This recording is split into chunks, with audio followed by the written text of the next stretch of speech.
You're listening to the Quint's podcast.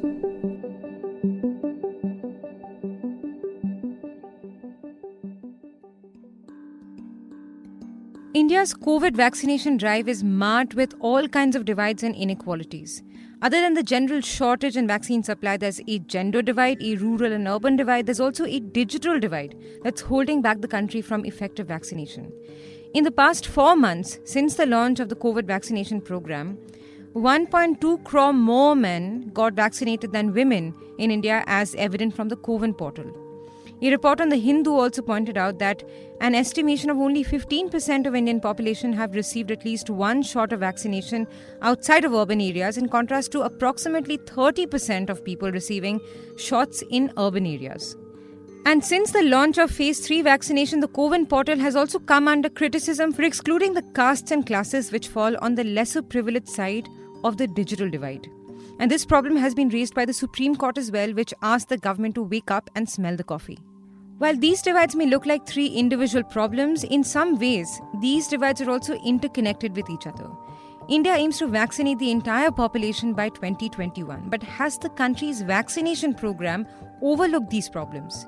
How can these inequalities be addressed for a more successful vaccination strategy? For this episode, we spoke to Anushri Jairath, Program Coordinator of Gender Justice at Oxfam India, and Prashant Sugathan, Legal Director of SFLC. You're tuned in to The Big Story, the podcast where we dissect the headline-making news for you. And I'm your host, Shalburi.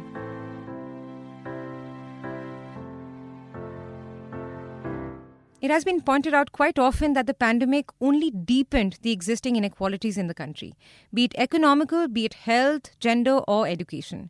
Even as the entire country is battling this COVID crisis together, the experiences of the privileged and the lesser privileged cannot be said to be similar. And some of these existing inequalities are also getting reflected in the gaps that are showing up in the vaccination drive's outreach to the country's population. Starting with the differential vaccine trends between different genders, as of 2nd June, over 17 crore Indian adults have received at least one dose of the vaccine. Of this, 9.29 crores are men and 8.04 crores are women. This means that of those who have received a single dose of vaccine, 53.61% are men, or another way to look at this is that for every 1,000 men receiving the jab, only 870 women are getting vaccinated. As you can see, the gender gap in vaccines seems to be worse than India's already skewed sex ratio. Only 3 states, Chhattisgarh, Kerala and Himachal Pradesh, had a higher percentage of women being vaccinated than men. And as far as data on other genders go, it's even lower. The CoWin portal shows that as of 10th June, around 32,900 people from other genders received vaccine shots. But why are we seeing such a big gender gap in COVID vaccinations? Anushri Jairath, Program Coordinator of Gender Justice at Oxfam India, says that issues of mobility, lack of freedom, less importance on women's health, basically all those issues that have always affected women's health, is now contributing to the gender gap in vaccines as well. So I would say that there are 3 major issues when we're looking at India's vaccination drive and the gender gap. So first of all, of course, there are issues of mobility, in the sense that women have always been expected to um, be constrained to the house, and there are issues of mobility in terms of going outside, being allowed to go outside. If you look at the 4th National Family Health Survey, I think only 40% women are allowed to go out alone. This includes going to like a health facility. I wanted to flag that all these issues anyways existed before for women. Issues of mobility, digital divide, and issues of lack of information. And they always affected women's health. These issues have been affected women's health in various ways. But now this is now extending and affecting the vaccination drive. You mentioned that other genders are not getting vaccinated enough. So we don't know disaggregated data in terms of how many trans people are getting vaccinated, or how many people with disabilities are getting vaccinated. So it's also important to have sort of disaggregated data around vaccination. Ms. Gerard also says that the lack of information or misinformation around the impact of vaccines around women's health is another reason for low vaccination amongst women. Lack of information around the vaccination, or rather the misinformation around vaccination, can be another reason. So there's limited research when it comes to side effects on women. Like a lot of people on Twitter or on other social media, they're talking about how the vaccination has affected their menstruation. But there's not much research that's happening there. Also, in terms of vaccination and its effects on pregnant women, um, I don't think there's enough research that has happened on the effects that a vaccination can have on pregnant women. So there's a lot of these myths and a lot of these misinformation hovering around. So that's why women feel hesitant to get vaccinated. And then also there's definitely the gender digital divide. Um, in India, a lot less women have access to smartphones and internet. What is also deepening the gender gap in vaccinations is the general digital divide in the country, as Ms. Gerard says. The third phase of the vaccination drive for citizens in the 18 to 44 category has taken a digital approach. And most of us were stuck at the online registration process on CoWin or Arogya Setu apps to find vaccination slots for ourselves.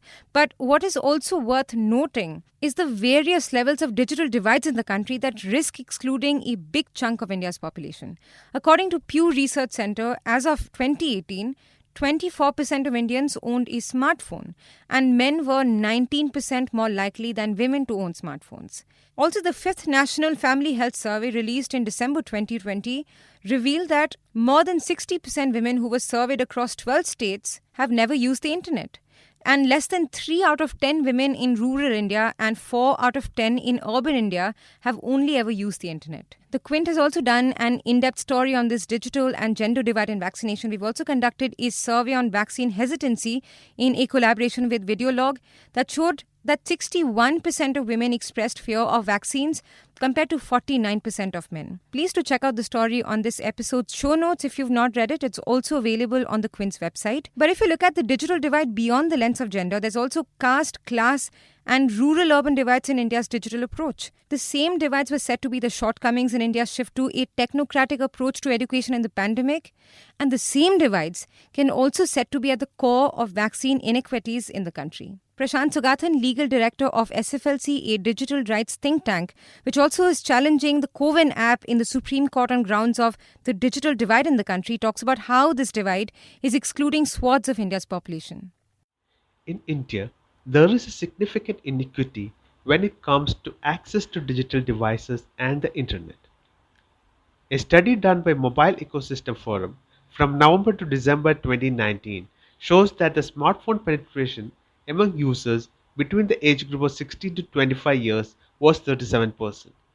This penetration fell to nearly 10% for users above the age of 45 years. If you take a household, men often have greater access to digital devices than women. In such a situation, when you force people to register and book slots for vaccines online, these inequities are magnified. Now, with the way CoWin works, you not only need to have access, but you also need to be really tech savvy with OTPs, captcha, telegram alerts, and whatnot to book a slot. Many persons reached out to us on our social media handles and our email, mentioning the difficulties that they faced on accessing the CoWin platform. We decided to implead ourselves in the suo motu petition before the Supreme Court, bringing into focus these difficulties that people are facing in accessing the CoWin website and also focusing on the digital divide. So we have mentioned specifically the kind of issues that people are facing and also brought on record various data with respect to the digital divide in the country, especially in the rural areas. But when it comes to rural-urban divide in vaccination, digital divide is only one of the several contributing factors. About 65% of India's 136 crore strong population live in rural and peri-urban areas. These are areas that are not only now reporting higher cases of COVID and high mortality rates than the rest of India, but rural India also has the weakest health infrastructure in the country.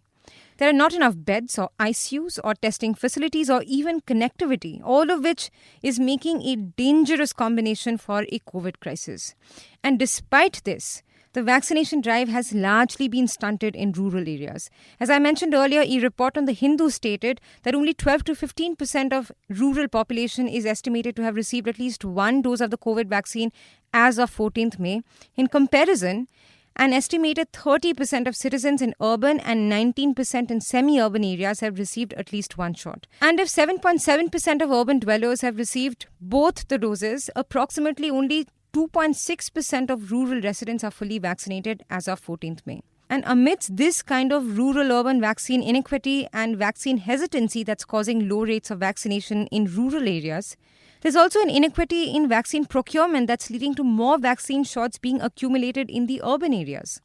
A report by the Indian Express found out that just 9 corporate hospital chains have scooped up about 50% of all COVID vaccine stocks that were meant for the private sector. These hospitals like Apollo, Max, Fortis or Manipal and others are mostly situated in metros or state capitals and tier 1 cities. The remaining 50%, which was procured by smaller hospitals, also don't serve anything beyond tier 2 cities. The report also said that tier 3 cities contrastingly could procure only a few thousand doses. To be sure, the rural-urban gap in vaccine doses existed even before Phase 3 was launched. But at a time when it's being stressed that to avoid more mutants or variants and deadly waves, India has to cover more ground with vaccinations, the gap has unfortunately persisted. The vaccine inequity was noticed by the Supreme Court as well, which in a suo motu hearing on 2nd June sternly criticized the centre's quote-unquote arbitrary and irrational vaccine policies, following which the government took a U-turn and announced that it will procure 75% of the vaccine stocks from manufacturers and supply it for free to states to vaccinate citizens above 18 years of age from 21st June. While that can certainly be a good step towards ensuring bridging some of these gaps, going ahead, how can these gender, rural, urban and digital inequalities be addressed for a more successful vaccination strategy? Ms. Gerard says that there should be targeted campaigns to dispel misinformation on vaccines in rural areas. The recent step of giving free vaccines is I think going to be a positive step. It will have positive repercussions. I'm hoping that there will be this whole gap will then be filled, and there also needs to be this a targeted campaign towards people from rural and peri-urban areas. Like a lot of these issues that they are facing in terms of vaccine hesitancy or the misinformation that they are getting. Like we saw reports on how people are jumping in the river because they don't want to be vaccinated, because they feel that something will happen to them if they get vaccinated, or they're going to die if they get vaccinated. So, considering the fears of people living in rural and peri-urban areas versus like metro cities, their fears are different. So there needs to be a targeted campaign addressing those fears. Um, all these campaigns need to align to the different problems that different stakeholders are facing. Mr. Sugathan also has a similar suggestion. He says that the digital element in vaccination has to be taken out. To conquer the digital divide for vaccination, the government needs to take the digital element out of the equation. You need to reach out to the target section with vaccination camps that are closer to their homes and with easier means of scheduling. This has worked for our earlier vaccination programs, and there is no reason for it not to work for COVID vaccines. The data entry, of course, will be essential at the center, but let us not burden the citizens who want the vaccines with it. Ms. Gerard also suggests taking the vaccination drive to people instead of them coming to get vaccinated, and involving grassroots level health workers like ASHA and Anganwadi workers. It's important to take vaccination to the people. I think what the Delhi government is doing, they recently decided to start a door-to-door vaccination drive for people above 45, where they are going to every household and figuring out if the people who are above 45 are vaccinated or not. I think that's a very important step. It's important to take these vaccines to the people in a space where it's comfortable for them, either near their house by setting up health camps, or either to their door. Also, when we talk about inequities and how they can be addressed, I think it's also important to take the help of frontline health workers like Asha Anganwadi. We all know that they're overburdened because of COVID, and anyways, like a lot of the health work has been on them, but taking their help to dispel fears, especially amongst women, because Asha Anganwadis have a lot of have been able to do a lot of work with women. If you like listening to this episode, please subscribe to the Big Story playlist for episodic updates. We're live on Apple, Google Podcast, Spotify, JioSaavn, and most of the other popular podcast streaming platforms. For other podcasts, please log on to the Quint website and check out the podcast section. For any feedback, shoot an email to podcast@thequint.com.